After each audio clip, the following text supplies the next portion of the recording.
এটা একটা Indian shop, এখানে আসছি। তো এখানে অনেক কিছু আছে,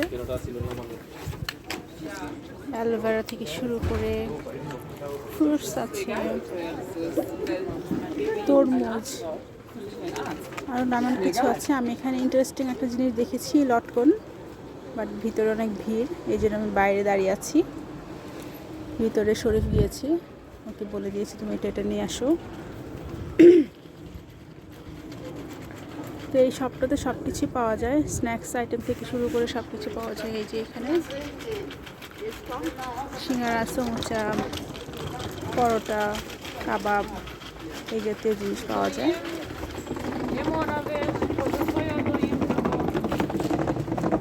আর এখন তো গরমের সিজনে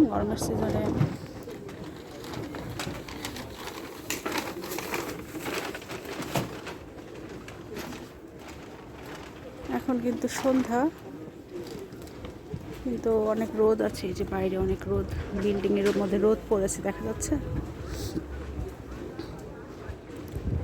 এখন সম্ভবত 7টা বাজে।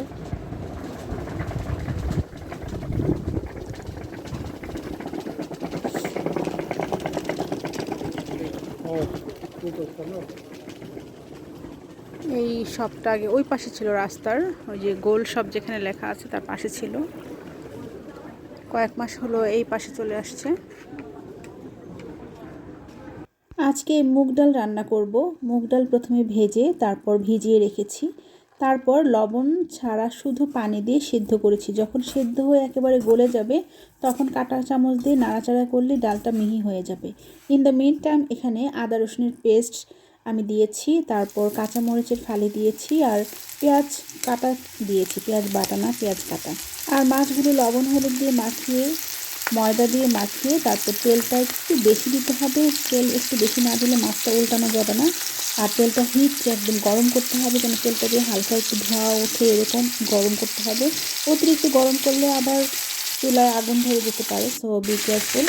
তো মাছ ভাজা হয়ে গেছে। মাছ ভাজার পরে এখানে ফুলকপিটা ভেজে নিচ্ছি। ফুলকপির টুকরোগুলো আস্তে আস্তে বড় বড় করে রাখলে ফুলকপিটা যখন রান্না করা হয় তখন এই ফুলকপিটা গলে ঝুরঝুরা হয়ে যায় না।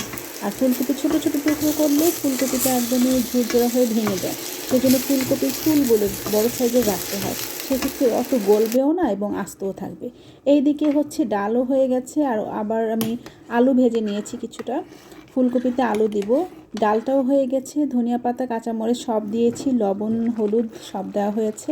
তরকারিটাও কিন্তু আমি কষিয়ে বসিয়ে দিয়েছি, সব শেষ। এখন আমি দিব হলো ধনিয়া পাতা। ধনিয়া পাতা দিলে আমার রান্নাটা হয়ে যাবে।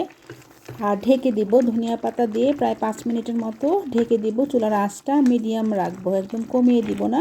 ফুলকপি ভাজলে ফুলকপিটার ঘ্রাণ সুন্দর আসে এবং রান্নাটা ভালো হয়। আর এই তো ধনিয়া পাতা দিয়ে দিয়েছি, দিয়ে আমি কিছুক্ষণ ঢেকে দিব, তারপর রান্না হয়ে যাবে। বাংলাদেশে তো এই ফুলকপির তরকারি হচ্ছে শোল মাছ বা বড় টাকি মাছ বা শিং মাছ দিয়ে খায়, রুই মাছ দিয়েও রান্না করলে ভালো লাগে। তো এখানে তো অত ধরনের বাংলাদেশি মাছ না, এখানে যেই মাছ আছে সেই মাছও খারাপ না, অনেক টেস্টি, রান্না করতে পারলে ভালোই লাগে। আর এই তো রান্না বান্না হয়ে গিয়েছে আমার। এখন তরকারিটা বাড়বো। তরকারির কালারটা আমি ফুটাইতে পারতেছি না, তরকারির কালারটা কিন্তু খুব সুন্দর হয়েছে।